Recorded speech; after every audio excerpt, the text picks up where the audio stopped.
Happy St. Brigid's Day. I'm standing at the gates of Fahard. I'm going to tell you the story of Brigid's life.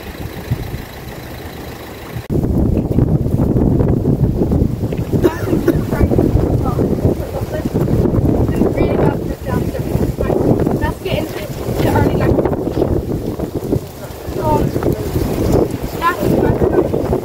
Woohoo! Okay. Brigid was born in 451. Sorry, this book's flying on me. Her father was Dua, a chieftain. Her mother was Rocca, a slave, meaning Brigid had to be a slave too. She was called Brigid because Drioch had in a dream, Ruka, Brigid's father, had a dream where a priest came to her saying, Brigid, Brigid, Brigid, call the child Brigid. He said, no, I'll call her what I like. But they did not like that and said, Brigid, you have to call her Brigid. And they did. Anyway, next I'm going to tell you a local,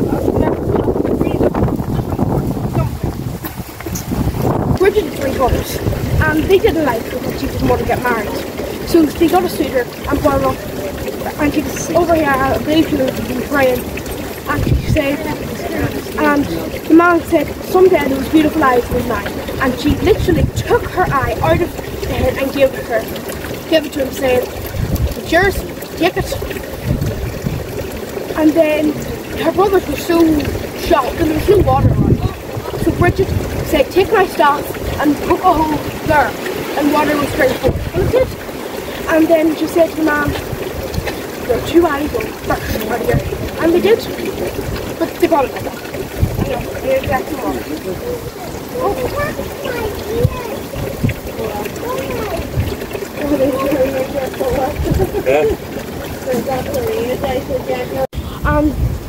So Brigid would have travelled down the country, and on the way when she travelled, she found a bit of land in Kildare, which she thought was good and fertile. It had a stream nearby, an orchard for food, and it was fertile land so they could grow crops. But it was owned by the king. So the king said, so Brigid asked the king for the land. He said no. And her and her sisters prayed that the heart of the king would grow softer, and they would let her. And they did, and it did. And she said to the king, at least give me as much as my cloak will cover. And he said, the king looked at the cloak, chuckled to himself and said, go on, so. So then they went up to the mountain, onto the top of a hill, and he said, all that land is mine. And you know, as you said, whatever your cloak will cover will be yours. And then her 4 sisters took hold of a side of the cloak, north, south, east, and went north, south, east, and west until it grew and grew and grew and grew until it was actually massive, which is mad, and grew and grew and yeah. And also on the way down, Brigid also made another monastery. It wasn't really a monastery, it was more a little oratory, and there she became the first abbess of Ireland, but she had a role of a bishop with the title of an abbess. Very interesting. Come on, let's continue down. A king had taken a wild fox, tamed it and trained it to do all sorts of tricks. One day, a man killed the king's fox, mistaking it for just an ordinary one. And the king was so angry, was mad, and he said that if you don't get me another fox and that could do the exact same stuff the next few days, you're gone. But one day, a fox came to Brigid and looking for shelter. And Brigid brought the fox to the man who would bring it to the king. And to the man's surprise, that fox could do everything but the king's fox could. And a few days later, the fox became wild again. Right, next I'm going to go down and tell you about a very famous part about Brigid, the cross. One time, Brigid was called to the deathbed of a pagan lord or duke or some whatever they're from. They made rushes like these, rushes on the floor. And the rushes would be, because animals might be in, so the rushes would make sure the ground is clean and so that. So it's nice and clean and dry and nothing. Ooh. Sorry, it's very windy. And so basically, what happened was, Brigid told the man about Jesus, about the faith, and they had one of the crosses that looked like this. What it is? Nice one. And weaved them, and by the end of that, she converted him to Catholicism, and he died a Catholic. Bye. Before we go down, I go down and tell you about the traditions we do for Brigid's Day. I'm going to walk you down Patrick to show you something very important. Right, well, I'm nearly there in Patrick, but here is the track of the foot. It's David Brigid would have walked along here, and this is her foot. This is her print. I would say that everyone, their foot into it.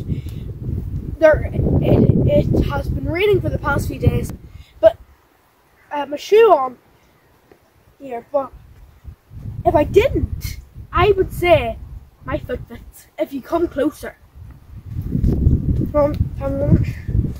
my foot fits just perfectly, which is mad.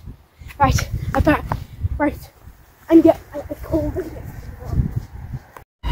In the year 525, St. Brigid died. Here on this spot is where she dies, with St. Patrick and St. Columba, also known as St. Columkill. She would have been about 75 when she died, which is a good age for someone who lived around that time. Anyway, let's get back to Fahard. I'm back from Patrick. Well, I'm going to tell you about the traditions of St. Brigid's Day. Let's see, I have it written down here somewhere. If I can find it. Let's see now. Let's see.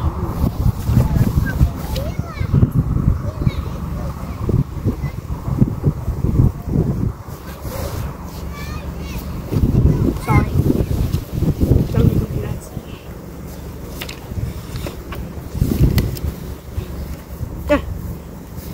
Here we are.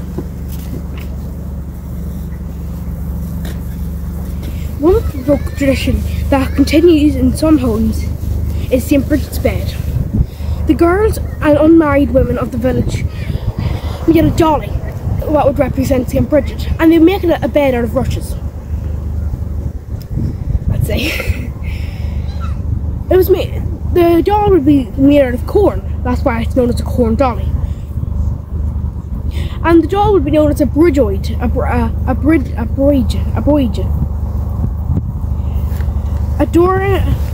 they would adorn it with ribbons and baubles. The baubles would be shells and stones, not like a Christmas tree bauble. They'd make a little bed for it, as I said, and she would lie in it. The women would stay up with it and then tend to it.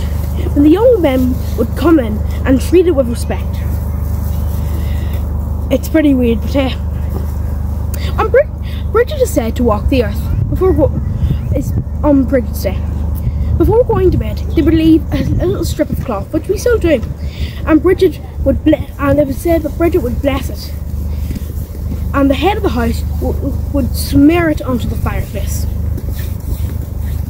The following day, on February 1st, the girls ran down with the wee corn dolly I told you about before, from house to house, where the doll was welcomed with great honour, and the adult women would stay home welcoming the little doll, a little procession with the bitty boys, and they'd offer it money to try and help that year, and to make sure that all the crops and everything would grow well and they'd have a good spring. Anyway, and some of those are still done today. Anyway, thank you for watching. I hope you have a great St. Brigid's Day. Goodbye.